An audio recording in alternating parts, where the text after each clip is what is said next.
Polling సరళి తెలుసుకుందాం. మా ప్రతినిధి కుమారస్వామి మనకు అప్డేట్స్ ని అందిస్తారు. కుమారస్వామి,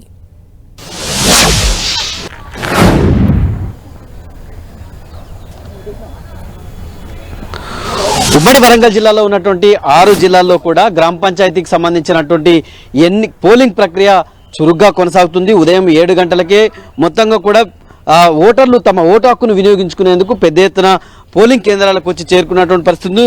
మొత్తం ఉమ్మడి వరంగల్ జిల్లాలో ఉన్నటువంటి 2వ విడతకు సంబంధించినటువంటి పోలింగ్ ప్రక్రియ లోపల పెద్ద ఎత్తున పోలీసులు మాత్రం 1924 మంది పోలీసులు వరంగల్ పోలీస్ కమిషనర్ సంప్రీత్ సింగ్ నేతృత్వం లోపల భారీ బందోబస్తు ఏర్పాటు చేశారు. 530 సర్పంచ్ స్థానాలకు 1751 మంది అభ్యర్థులు తమ భవితవ్యాన్ని పరీక్షించుకుంటున్నటువంటి పరిస్థితి ఉంది. 4101 వార్డు స్థానాలకి మొత్తం 9572 మంది అభ్యర్థులు తమకు సంబంధించినటువంటి భవితవ్యాన్ని పరిశీలించుకుంటున్నారు.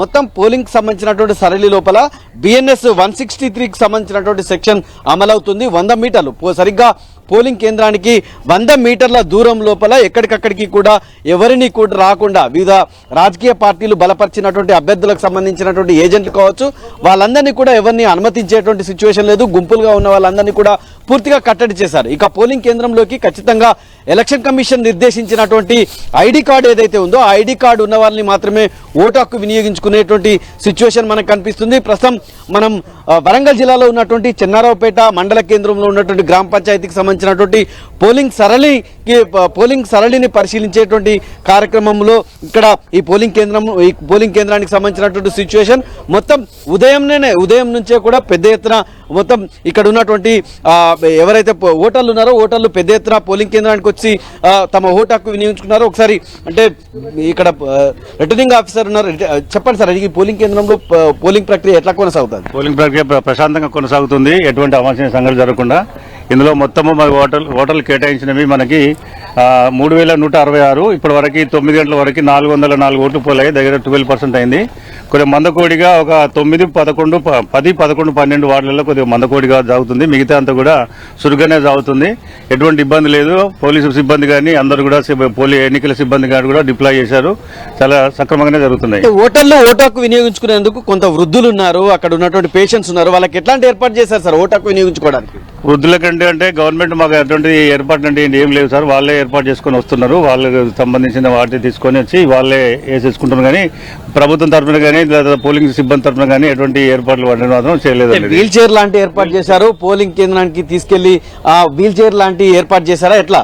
వీల్ చైర్లు మాకైతే ఏం అందియలేదు సార్ వాస్తవంగా గవర్నమెంట్. వాస్తవంగా ఇంత ముందుకు ఏది ఎమ్మెల్యే ఎలక్షన్స్ ఇచ్చారు కానీ ఈసారి మాత్రం ఏమీ ఇవ్వలేదు.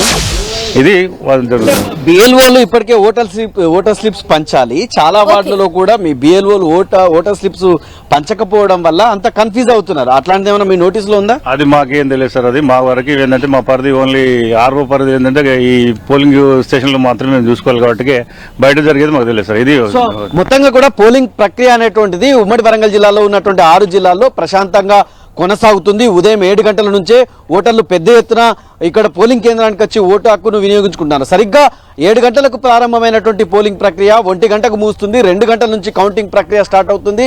వార్డు స్థానాలకు సంబంధించినటువంటి ఫలితాల ప్రకటన తర్వాత సర్పంచ్కి సంబంధించినటువంటి స్థానాన్ని ఓట్ల లెక్కింపు కొనసాగుతుంది. ఆ తర్వాత ఉప సర్పంచ్కి సంబంధించినటువంటి ప్రక్రియను కూడా ఎన్నిక ప్రక్రియను కూడా కొనసాగిస్తారు. మొత్తం మీద ఉమ్మడి వరంగల్ జిల్లాలో ఇప్పటి వరకు ప్రశాంతంగా పోలింగ్ ప్రక్రియ కొనసాగుతుంది. Thank you Kumaraswamy.